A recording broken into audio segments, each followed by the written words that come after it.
He ain't look like nothing suspicious or nothing like that. The first time I saw it, I just looked at it as another trap. I mean, we had so many. It was crazy one day because the first time I ever went over there, my girl dropped me off. And when she was dropping me off, she said, "Baby, I've been staying in Rockford all my life, and ain't nobody never lived in that house." So the first thing I said, well, what the fuck does that mean?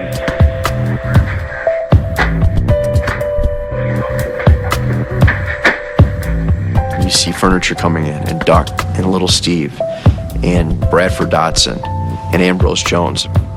They're carrying couches in, they're carrying chairs in, and they're setting up shop. That night, they're selling dope. What's up, Shane? Y'all all together? Yeah. What's y'all want? 40. 40 what? 40. You know y'all got one, y'all got to do one or two? Yeah, that's what he said. That's no problem.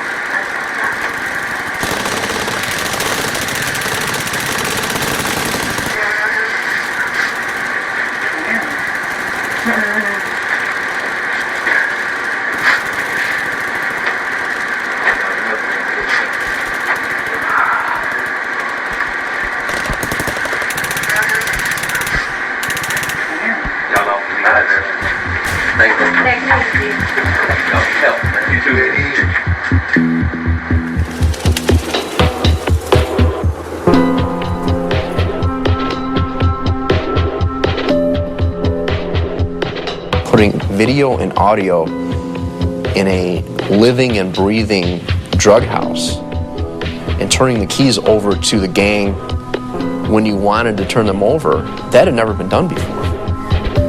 It is really an underclass and subculture that most people really never see.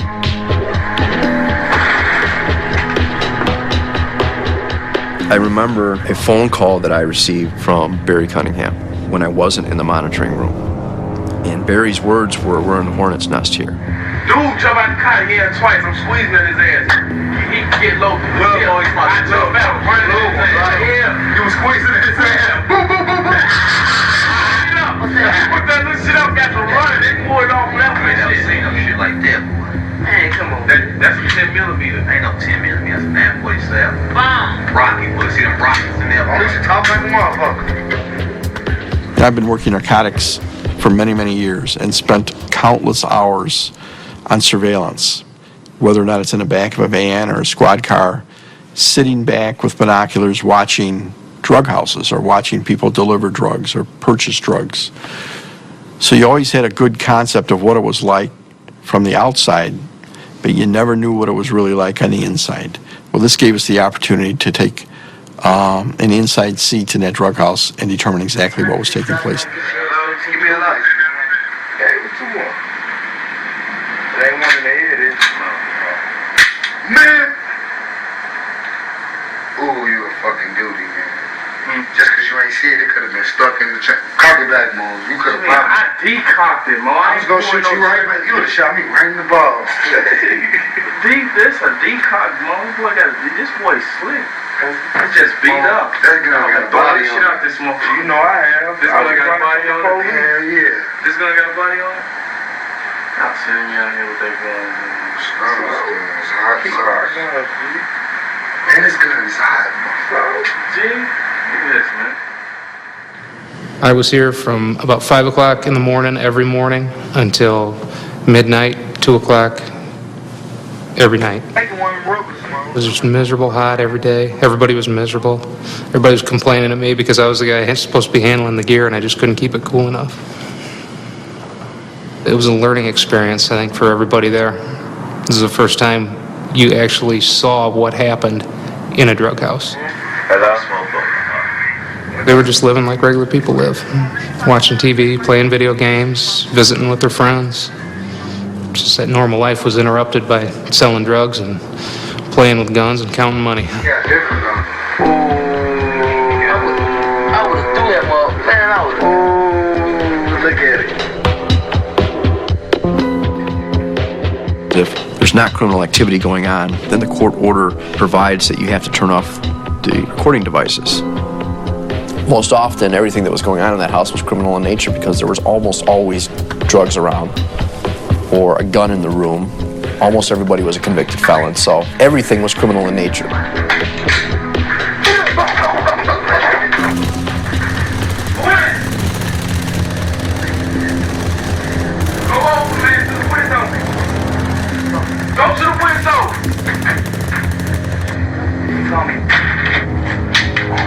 Snort so loud that they have a lung cancer. Alright, Joey, man. Alright, Joey. I mean, it was a pretty simple operation. Whoever was in the house at that time, people would come to the door. They knew the majority of the people coming to the door because of the fact that they were dealing with them on a regular basis. I mean, they would lay around all day long on the couch just waiting for someone to knock on the door so they could sell dope to them.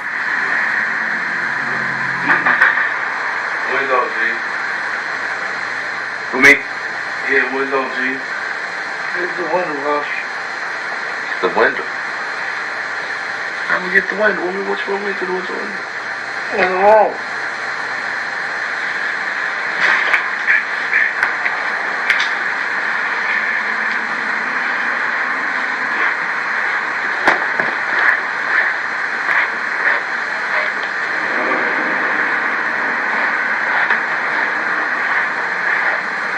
Here you go. Want some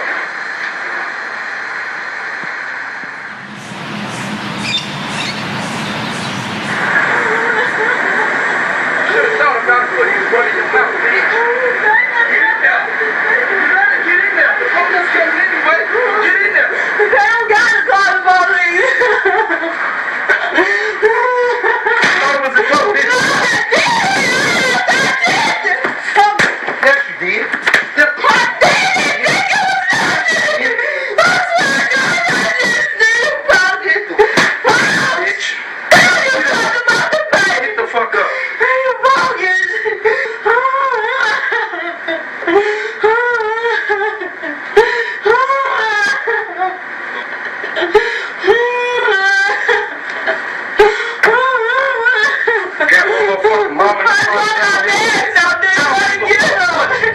Take that shirt off. Change clothes, bitch. Get the fuck up before I push your face through this wall. You ain't come tell me shit.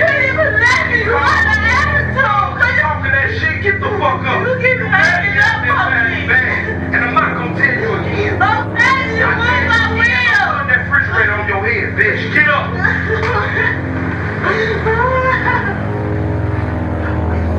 This group was associated with so much violence. Once those microphones were turned on and those cameras were turned on, while there was some relief that it was working, the tension didn't necessarily subside because it became very obvious to us that this gang was for real, and the reputation that preceded them was one that was appropriate.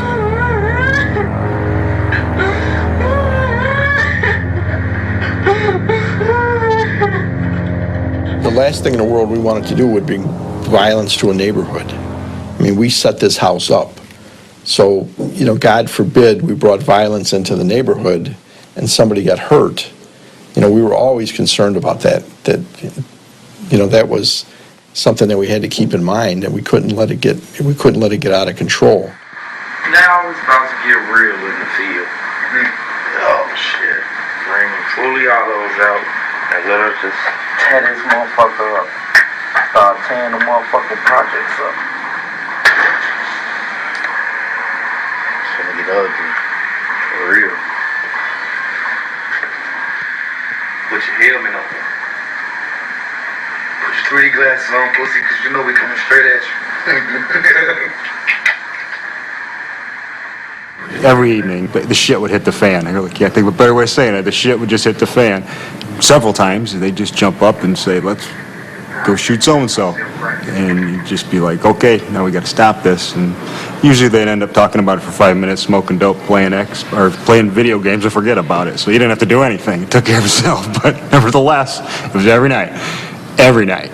So we got to be just kind of a laugh. We'd all wait around there for come the 7 o'clock catastrophe every night. That's the police, man. That's that fat boy walk up and walk around the group. I don't know. Yeah, I'm figured out that here. It's over. Where the thing at? Right there, where the police at? Right there. Where? What the fuck is he doing? There's the police, bro. It's a fucking crib. You fucking with cats, Mo. Man, it could be a send-off, man. Well, we need to put the bang in the car, G. Damn, man. Watch the windows, G. Come on, man. Grab the shield. This ain't not real walk, man. Right. But you gotta grab the shield since they're taking a bang and leaving a bag of shells, G. Hey, I'm going to the Batmobile. Bro! To the back door.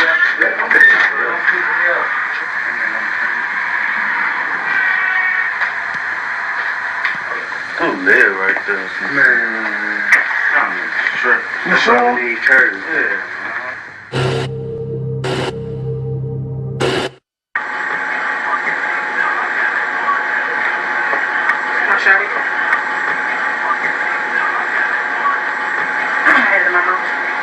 Yo, mouth, man. You was gonna swallow all this. I was gonna choke You to die. silly. Shit. I'm gonna be on the floor straight there. That shit ain't gonna kill you.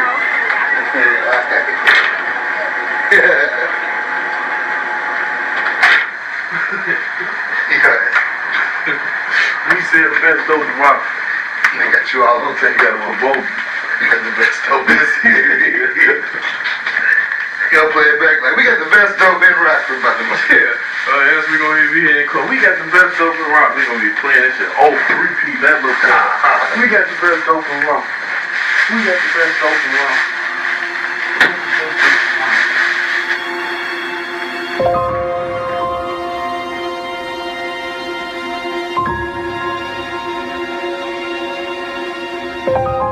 I didn't find out that he started selling drugs until I was 16 or 17. I walked in the room and he was cutting it up. So, I was just like, I didn't say nothing. He just told me to get out the room. Not until the feds was looking for him, we really sat down and had a talk. And I was like, Montreal, you need to change your life. I said, there are so many things you can do. I'm like, you can do things that your other friends can't do. I just found out recently some of them can't even read. You know, he could read. He knows how to play the saxophone. And trust me, I used to try to whatever instrument he used to play, I used to try to learn how to do saxophone. It is hard. All those notes and all that, it is so hard. But his ass mastered the saxophone and can play that goddamn saxophone. I asked him, but what? I said, why? And he said, well, I walked in a room and I ain't never seen that much money in my life. All at once. I never seen it, and I wanted that. That's what he said. I wanted that. I used to see my great-grandma. And my grandma don't want nobody to spank it or do nothing to it. Ow! Okay.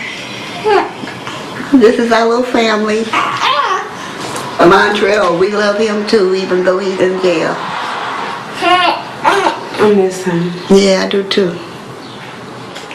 Let me tell you something that I told Montreal and everybody else in jail. They did not send for you. This was your choice. They did not send for you. You don't have to do what you see little Johnny do, little Calvin do. You don't have to do this. I know plenty of people that I knew that was doing things.